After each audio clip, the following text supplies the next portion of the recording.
ಆರತಿಯ ಮಗಳು.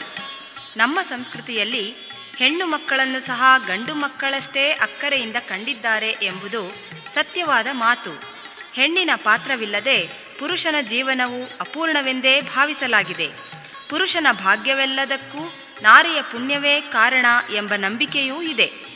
ವ್ಯವಹಾರ ವಿದ್ಯೆಯಿಂದ ಗಂಡು ಮಕ್ಕಳನ್ನು ವಿದ್ಯಾವಂತರನ್ನಾಗಿಯೂ ಕೀರ್ತಿವಂತರನ್ನಾಗಿಯೂ ರೂಪಿಸಲು ಆಶಿಸಿದ್ದರೆ, ಗೃಹಕ್ಕೆ ಆಧಾರಸ್ತಂಭವೇ ಹೆಣ್ಣು ಎಂಬ ಭಾವನೆಯಿಂದ ಅವಳು ದೃಢವಾಗಿ ನಿಲ್ಲುವಂತೆ ರೂಪಿಸುವಲ್ಲಿಯೂ ಹಿರಿಯರ ಆಸಕ್ತಿ ಕಂಡಿದೆ.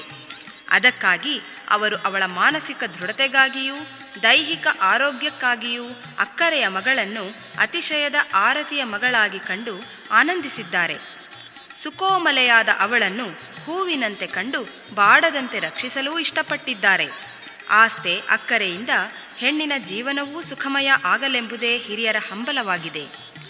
ಇಂತಹ ಅತಿಶಯಕ್ಕೆ ಅನುಕೂಲವಾಗುವಂತೆ ಹಂತ ಹಂತವಾಗಿ ಕಾರ್ಯಕ್ರಮಗಳನ್ನು ರೂಪಿಸಿ ಅವಳ ಜೀವನಕ್ಕೆ ತಂಪು ನೀಡಿದ್ದಾರೆ. ಹಿಂದೆ ಹೆಣ್ಣು ಋತುಮತಿ ಆದಾಗ ಶುಭ ಗಳಿಗೆಯನ್ನೇ ಬಯಸುತ್ತಿದ್ದರು.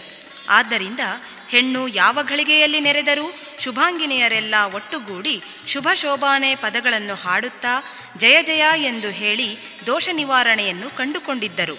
ಇದನ್ನು ಸಾರ್ವತ್ರಿಕ ಸಮಾರಂಭವನ್ನಾಗಿ ಮಾರ್ಪಡಿಸಿ ಹೆಣ್ಣಿಗೆ ಮನೋಧೈರ್ಯವನ್ನೂ ಒದಗಿಸುತ್ತಿದ್ದರು. ಪರಂಪರೆಯಿಂದ ಹರಿದು ಬಂದಿರುವ ಶುಭ ಶೋಭಾನೆಯ ಪದಗಳ ಪರಿಚಯ ಇಲ್ಲಿದೆ.